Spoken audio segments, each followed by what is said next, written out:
Hi everyone, this is Tisch Aitken and it's June 29th, 2021 and I'm giving a weekly update. We just had Neptune, which is the planet of dreams and imagination, as well as confusion and deception, station retrograde on June 25th at 23 degrees of the mutable water sign of Pisces.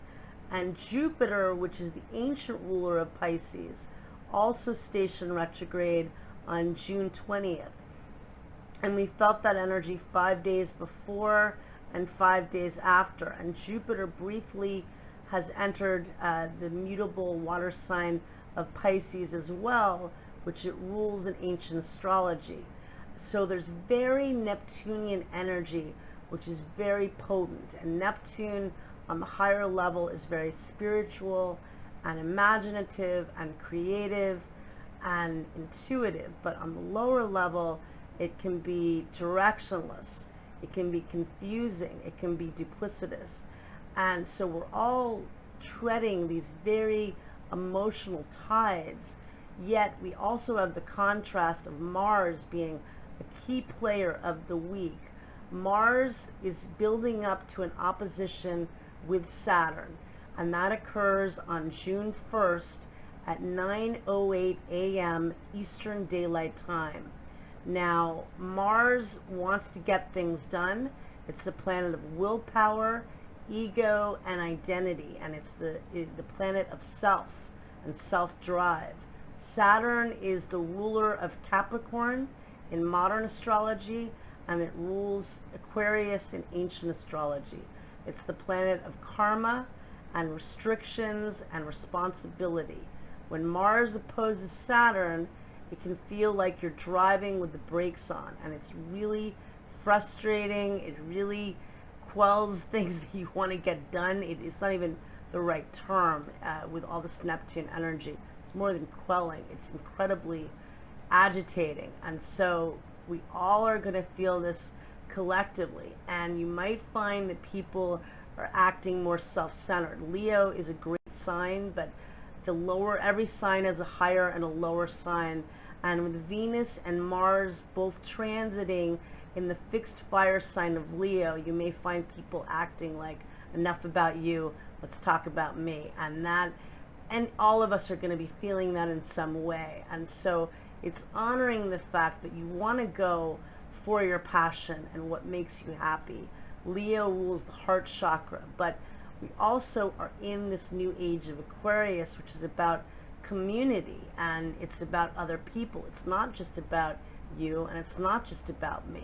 It's about all of us. And this energy this week, this person wants it this way, I want it this way, the other wants it that way. It's not going to work very easily. So we have to recognize that we're all dealing with very emotional and confusing energy. That's still looming from Neptune's station. And then we have Mars building up to that opposition, which is a turning point. You will hear of news of endings, of people retiring or being let go, or breakups, or big turning points. People might walk away from relationships. Could also be just very explosive, because Mars and Saturn are the two traditional malefics, and they don't really work very well together. However, if you use it in a way that you recognize that it requires patience, and Saturn is hard work and responsibility, it could be energy where you do get tasks, you get work done. I can't even speak, but you get tasks done, if I can speak, where you get things accomplished, and that is what you really want to try to use this energy to do. It's not easy. There is a big Neptune, and then over the weekend Mars is going to trine Chiron, the wounded healer, and that occurs on July 2nd. That is helpful energy. Mars and Leo opening your heart to embrace courage, to fight for yourself, and to fight to heal yourself and others that you love. But then on July 3rd, Mars is going to square Uranus at 8:50 p.m. at 9:40 p.m. Eastern Daylight Time, and that is more explosive energy, very compatible and very unpredictable. So with this energy, we all have to be extra flexible. Uranus is the planet of the unexpected. The one thing we can expect is that some plans may not go exactly as planned. People will be a bit unpredictable, but it could also be unpredictable fun. Jupiter forms what's known as a quintile to Uranus, and this occurs on July 3rd at 5:06 p.m. Eastern Daylight Time. That is a very magical energy. That is energy where you could have unexpected invitations, unexpected financial gains. Maybe you meet somebody in an unexpected way. This is an aspect of good fortune. A quintile is a 72-degree aspect, and it's a fifth of a circle, and it creates a flow of energy and magic between the two planets involved.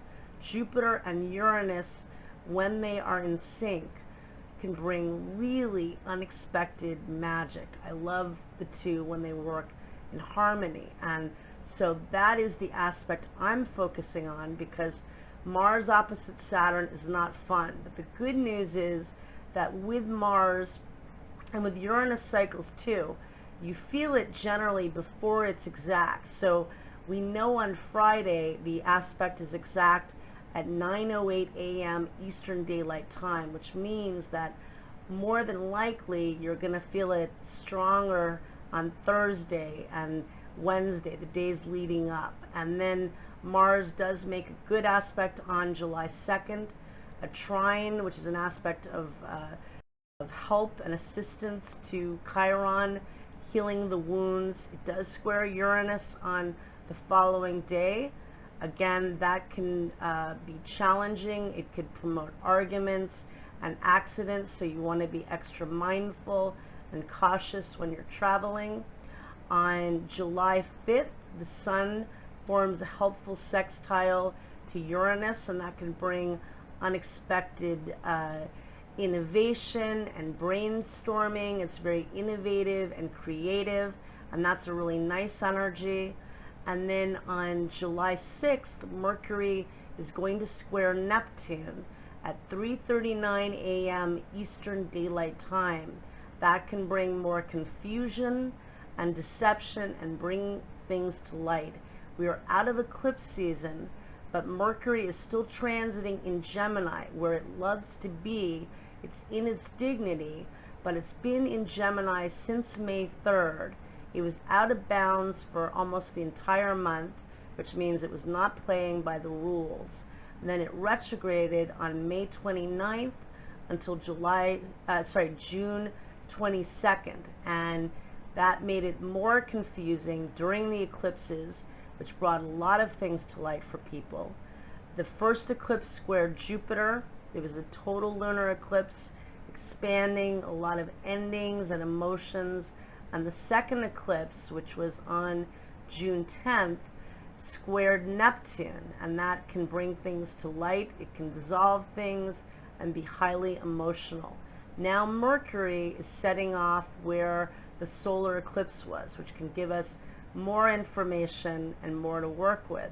But that fiery Mars energy can make people very impatient and maybe not slow down enough to glean the lessons, because we're all getting motivated by our passion, our anger, and our emotions rather than by logic. So we want to try to slow down as much as we're able. Tap into the Jupiter quintile to Uranus, because I do feel that's a very magical energy that will loom on the 3rd and the 4th and over the weekend. The Sun in harmony with Uranus can bring unexpected invitations or fun or intellectual projects. That's a nice energy. And Mercury squaring Neptune is not easy.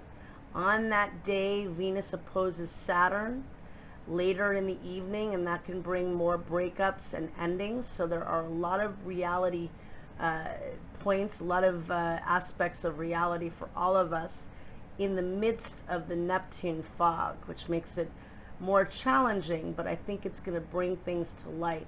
This is a really important time to try to ground yourself, to do manifesting work, to commune with nature, music, whatever it does to bring you down and, you know, make you feel relaxed in this energy, because we're all going to need more patience. And then we're working up to a new moon that occurs on, let's see here, on July 9th at 9:17 a.m. Eastern Daylight Time. And the new moon is going to be at 13 degrees and 2 minutes of the cardinal water sign of Cancer. And this new moon sets off directly where the last eclipse occurred last summer. There was a lunar eclipse in Capricorn that occurred on July 5th at 13 degrees of the cardinal earth sign of Capricorn. This new moon rather helps to bring new beginnings and hopefully brings closure or helps you to move forward from whatever you were working with last year. Last summer we had 3 eclipses and we were dealing with the year of lockdown. We were dealing with the epic of Capricorn. A lot of structures in our lives came down permanently, or a lot of reinvention that we've all been experiencing.